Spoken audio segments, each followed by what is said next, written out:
Hola, ¿qué tal chicos? Bienvenidos a otro vídeo del canal de Ruiz Pretasores. Vamos a continuar con las nóminas laborales. Muchas gracias Inmaculada Ruiz por ofrecernos en los comentarios del anterior vídeo la respuesta a la que sometíamos a los usuarios, que cómo se calculaba el tipo de retención de la nómina laboral. Es el tema que ahora vamos a competir y ella lo ha dicho muy bien, que por lo menos ella ha señalado que depende de los rendimientos que tengamos y posiblemente del mínimo del contribuyente, de discapacidad, el cargo, etcétera. Muy bien, Inmaculada. Básicamente son esos los datos. Lo que ocurre que, como veremos en este vídeo tutorial, hay algunas más circunstancias que tenemos que completar.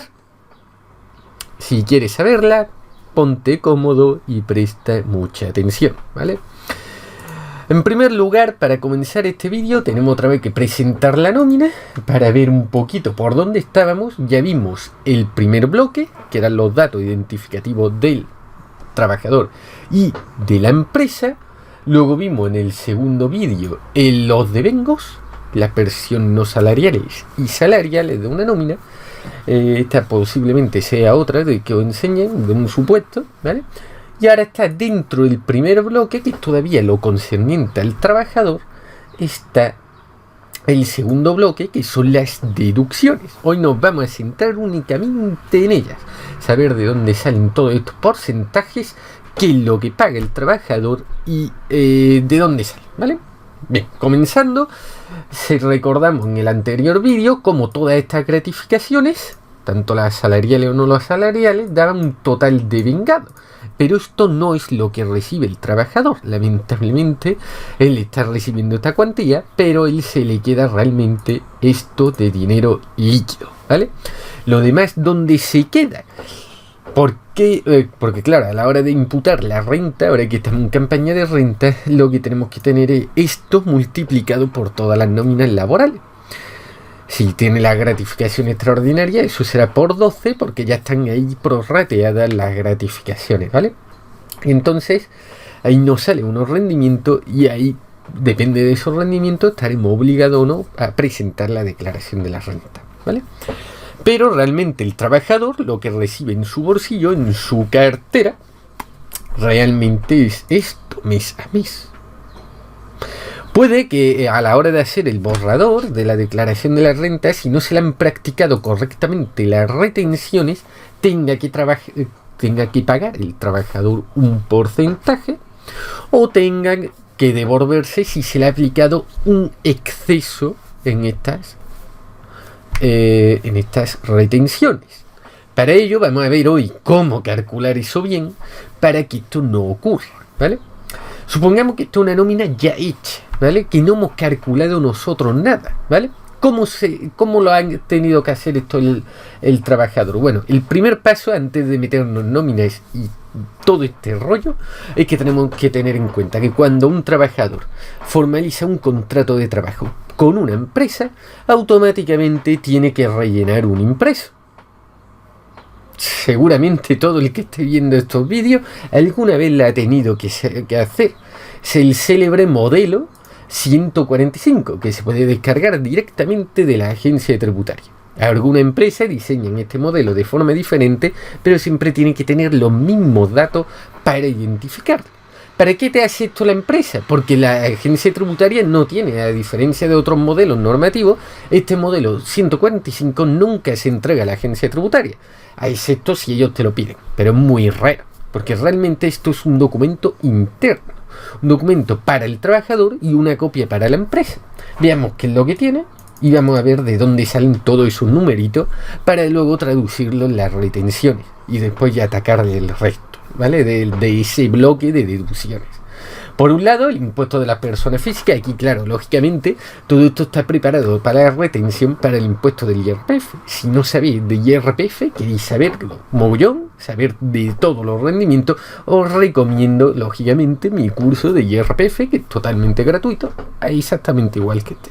Ahí te explicaré todos los tipos de rendimiento. Una vez aclarado este inciso, tenemos que decir que en el modelo 145, ¿qué es lo que tenemos que identificar? Los datos de la persona física. En este caso, a mí sería aquí el NIF 77806868F, los apellidos y nombre. En mi caso sería Ruiz Prieto, Enrique, el año de nacimiento. ¿Por qué es importante el año de nacimiento? Bueno, no voy a explicar muchas cosas de estas, a detenernos, pero el año de nacimiento determina el mínimo del contribuyente. Si tiene más de 65 años, ese mínimo se incrementa. Como lamentablemente hoy cada vez la retracción se retrasa la edad de la jubilación, si el mínimo del contribuyente puede ampliar directamente la nómina de un trabajador que ya tenga una elevada edad, ¿vale?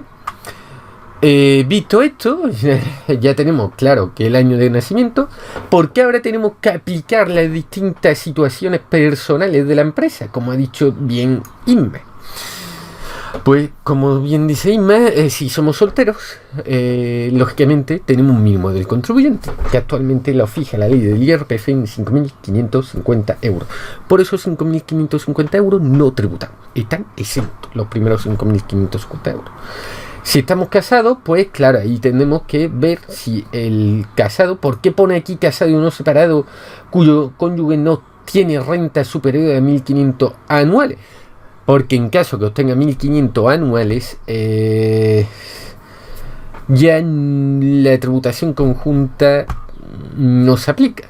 O bueno, se aplica, pero ya con unos mínimos del contribuyente que perjudica, porque no tiene el mínimo del contribuyente, solamente se puede aplicar una vez. Y el mínimo por la tributación conjunta son 2.000 euros. Entonces, ¿qué pasa? Que si la hacéis conjunta, dos trabajadores, y me la hacéis uno, y trabajáis los dos, tendréis 5.550 más 2.000, pero no tendréis cada uno, por si la hacéis por separado, los 5.550. Por eso aquí aparece la casilla número 2, ¿vale? Esta es generalmente para las personas donde hay un cónyuge que trabaja y el otro no, ¿vale? Básicamente. Y entonces se tiene en cuenta para que se le aplique ese 2.000 euros extra, porque el otro cónyuge no va a trabajar.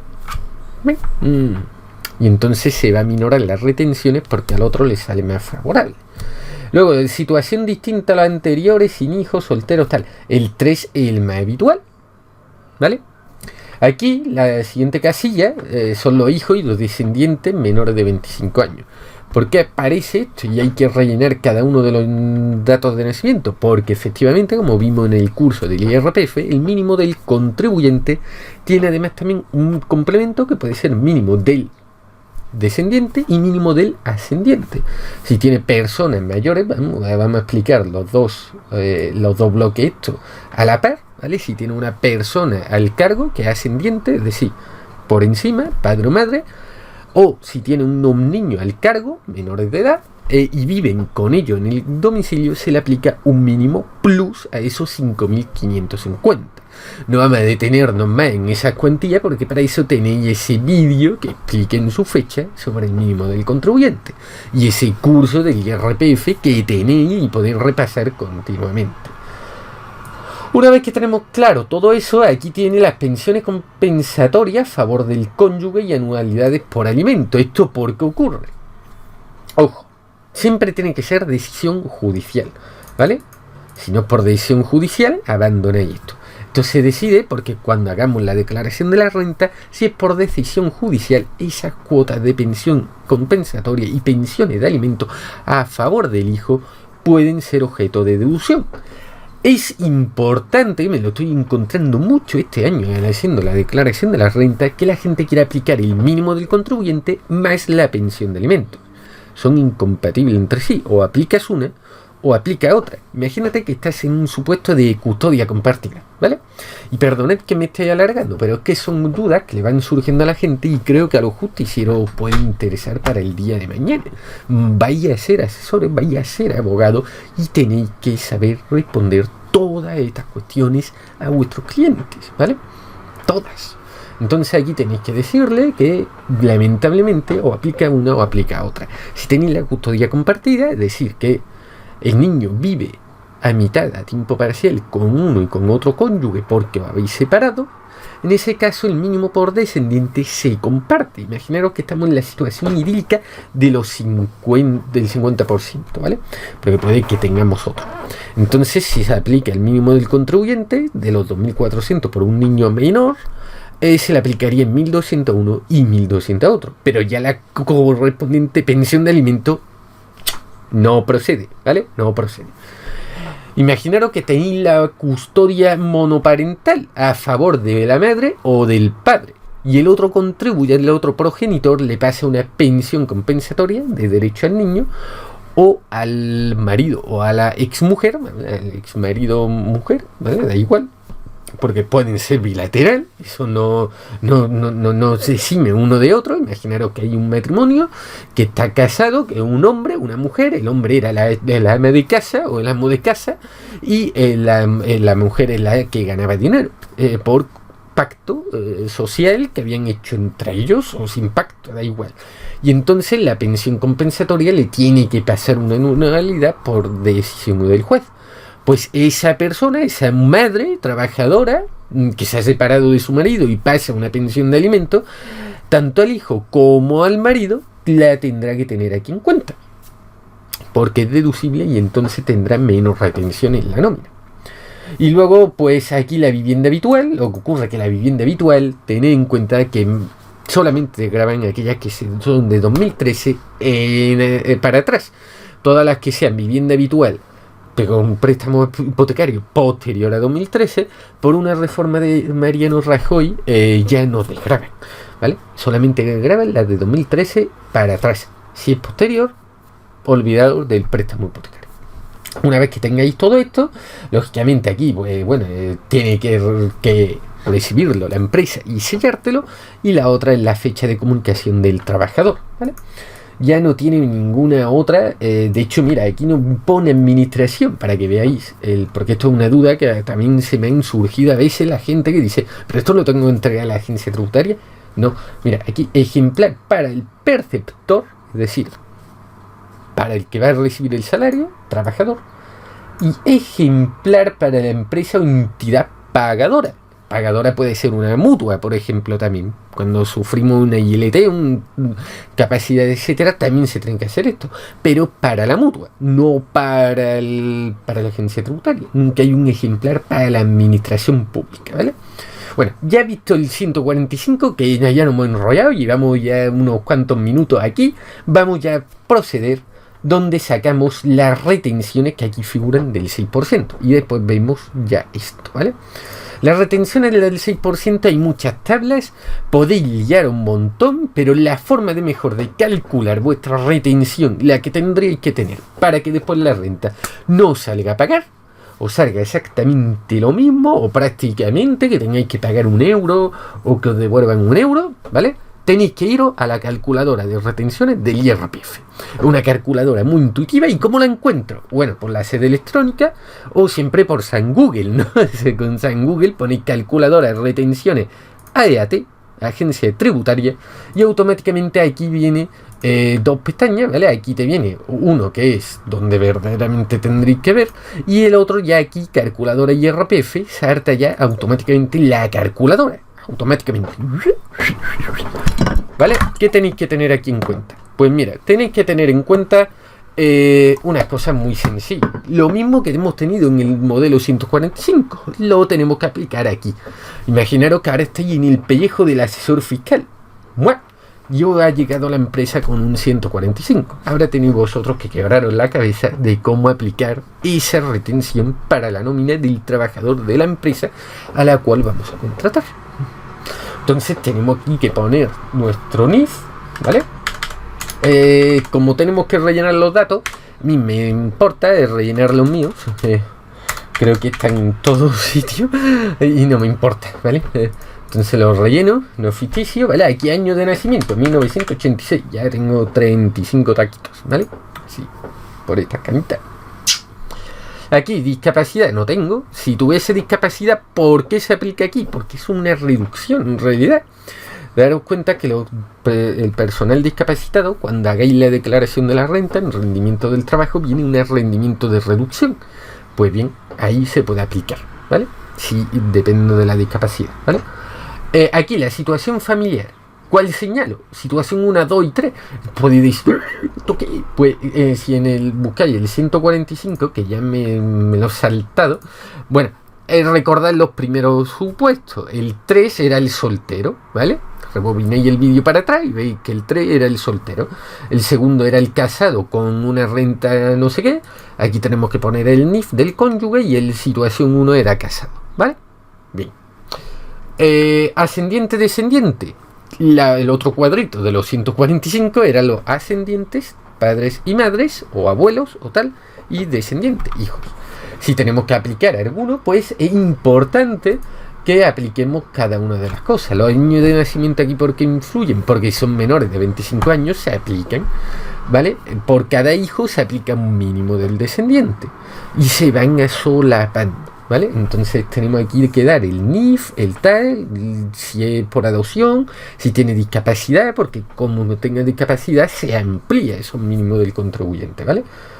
El ascendiente, pues el ascendiente pasa exactamente lo mismo. Bueno, esto ahora se va a quedar pillado en vivo y en directo, no jodas. Bueno, perdón por la palabra, el ascendiente. Número de años de nacimiento. Aquí sí es sumamente importante, más que en el modelo 145 el personal del trabajador, porque básicamente todos tenemos menos de 65 años. Pero a partir de 65 años, en nuestro mínimo del contribuyente se aplica un mínimo del ascendiente. El mínimo del ascendiente, a diferencia de como hemos dicho, cuando hacemos la tributación conjunta, sí se puede aplicar los 2 años que solapen al extremo. Eso ya también fue explicado en un vídeo que dejo ahí en la descripción de aquí, apretando el botoncito por si queréis ir directamente. Pero lo que dice que a partir de 65 años se aplica un extra y a partir de 75 otro extra. Entonces, claro, si lo ponemos aquí, pues eso lo tendrá en cuenta la calculadora a la hora de tenerlo para calcular el porcentaje que tenemos que tener en cuenta. Ahora, los datos económicos. Imaginaros que aquí tenemos 25.000 euracos anuales, ¿vale? ¿Tenemos reducciones por irregularidad? No. Tenemos reducciones, aquí os está diciendo la calculadora todo, ¿eh? Todo. Y además os dice la ley. Que no sabéis esto cuál es. Ley del IRPF. O vaya al BOE, o vaya al 18.2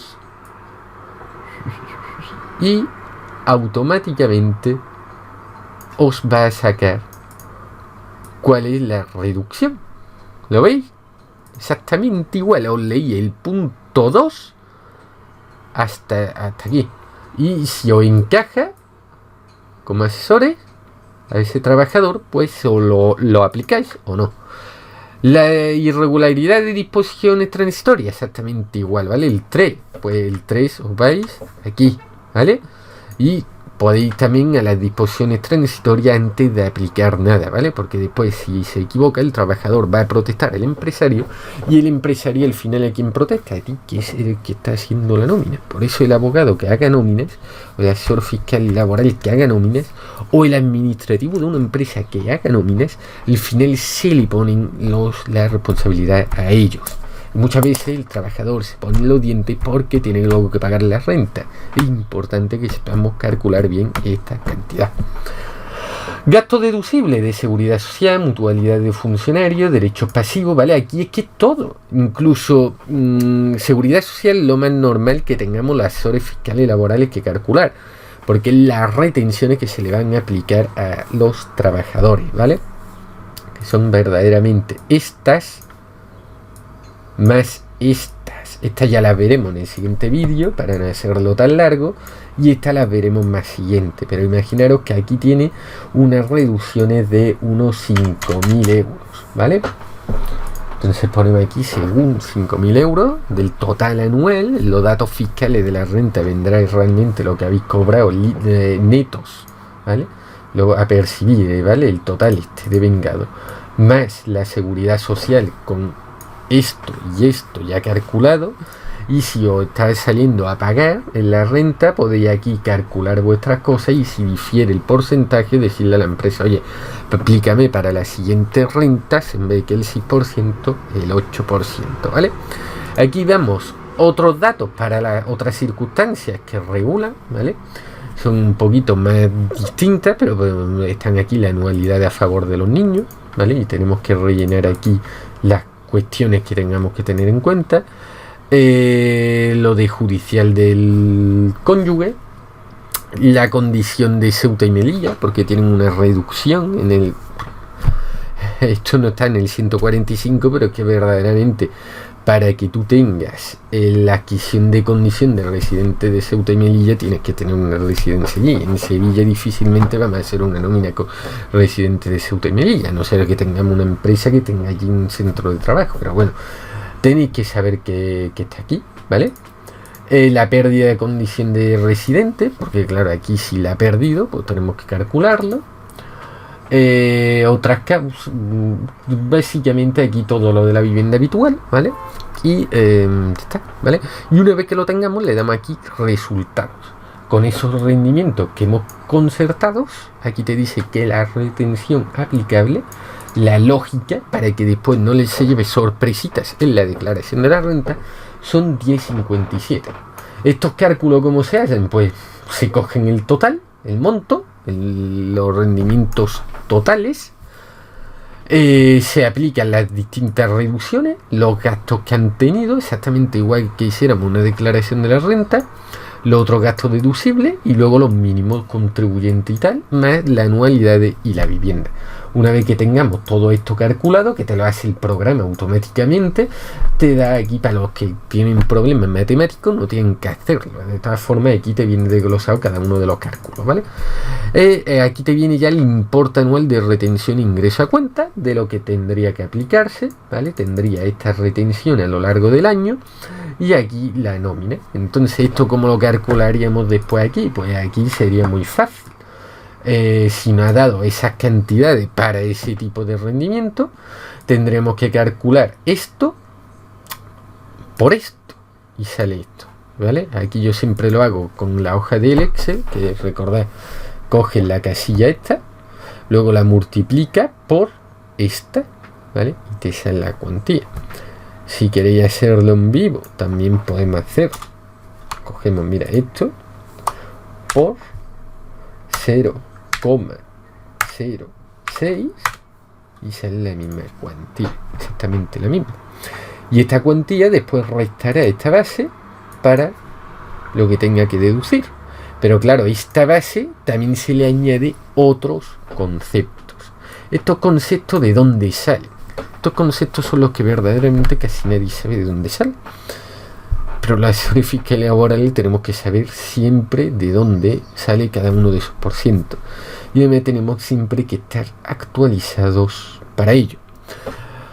No sale de la ley de la seguridad social, no sale del IRPF, no sale de ningún sitio de eso. Sale de la ley de los presupuestos generales del Estado y concretamente de las órdenes que publica el gobierno, ¿vale? La última fue esta, porque no se ha aplicado nada actual, ¿vale? Nada de 2021.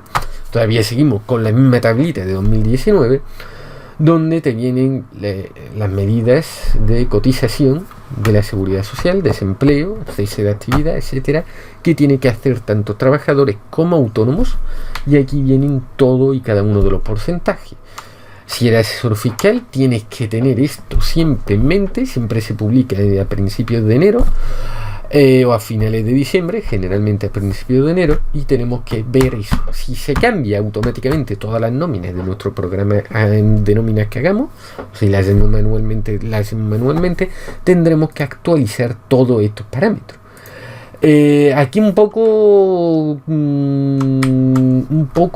la verdad, sinceramente, lo digo por experiencia, un poco coñazo, y perdonar la expresión de la palabra, porque verdaderamente no viene unas tablas como tal, ¿vale?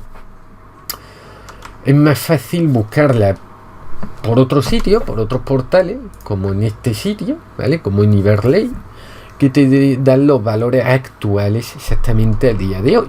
Pero claro, aquí ya hay un profesional, Iberlib en este caso, hay otras más, Walter Kuber, la Tirán Loblan, hay un montón de bases de datos, incluso blogs que te actualizan estas tablas, ¿vale? Pero ojo, siempre tenemos que tener en cuenta que el BOE es lo que prima, ¿vale? No seamos garrulos de saber que no hemos tenido de esto, ¿no? Aquí tenemos todo, incluso ver hasta los profesionales taurinos, los artistas, todo. Como ahora mismo estamos con los trabajadores por cuenta ajena, los normales del régimen general, luego ya veremos las particularidades de cada uno una vez que acabemos la aplicación de cada nómina. Aquí tenemos que ver buscar los distintos porcentajes que vienen aquí en la orden. Es un poquito confuso, ¿vale? Aquí por trabajador autónomo, los trabajadores autónomos en este caso no podemos poner cuenta ajena y verdaderamente ve, aquí viene ya los trabajadores por cuenta ajena, la base de cotización que tienen que pagar cada una de ellas. ¿Ve cómo no hay tabla? ¿Vale? Siempre podemos ir aquí, que yo ya me he asegurado que esta tabla está actualizada, y vemos cada uno de los conceptos, ¿vale?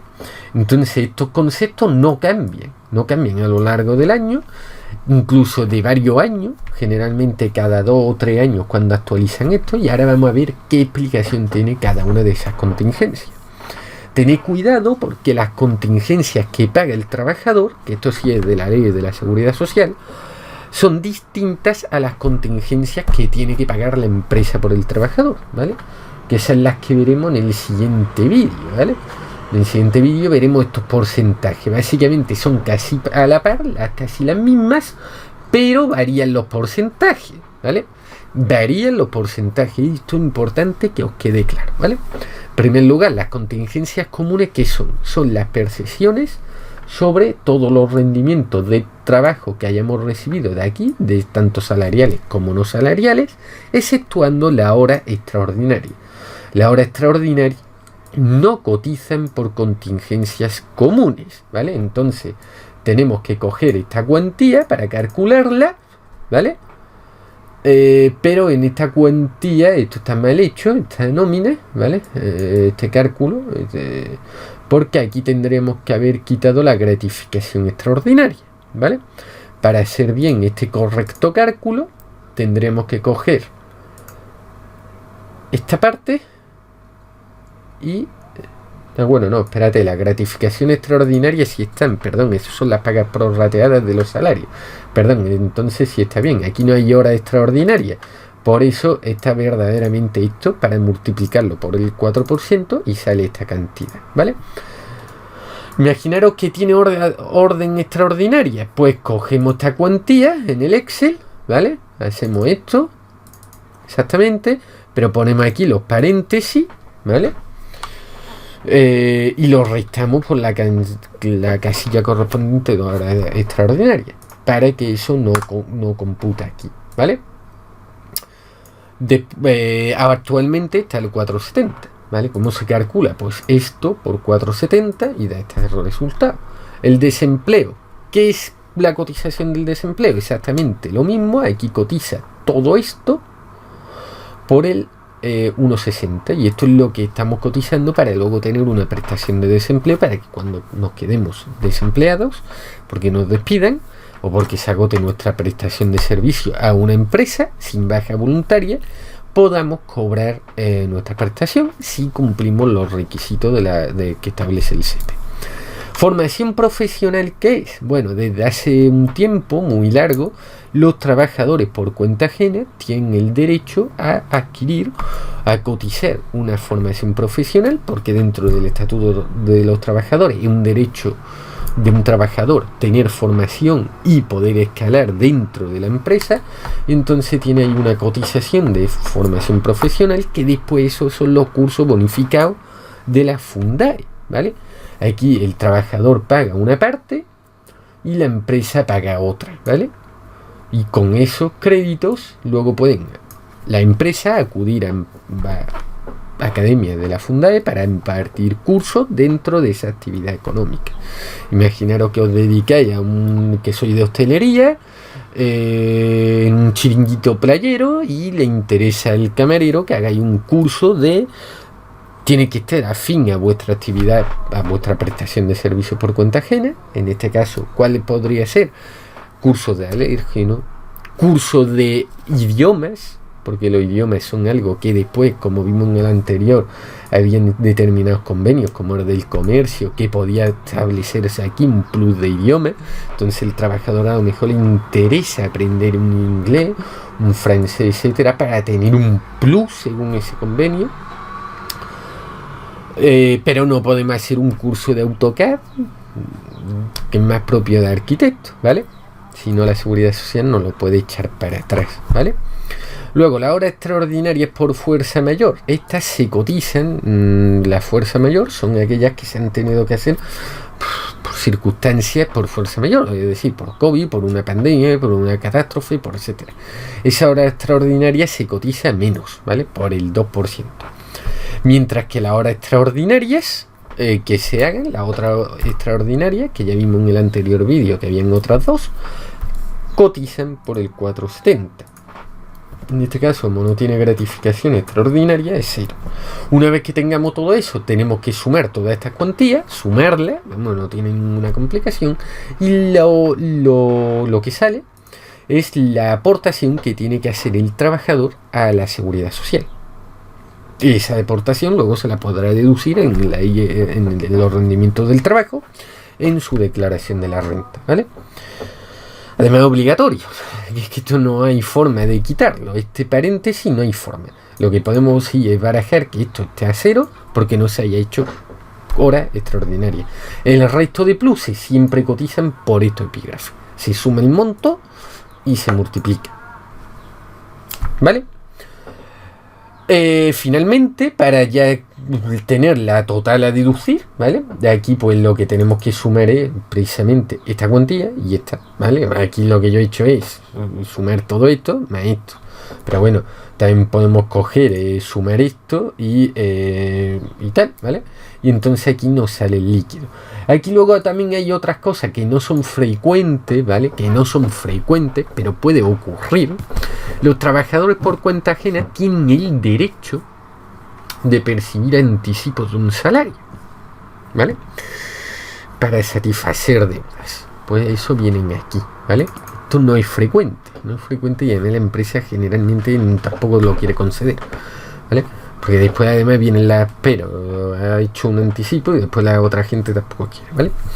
Aquí el valor de los productos recibidos en especie, pues aquí son valoraciones en especies que hayamos tenido y podemos deducirlo siempre y cuando sean deducibles, ¿vale?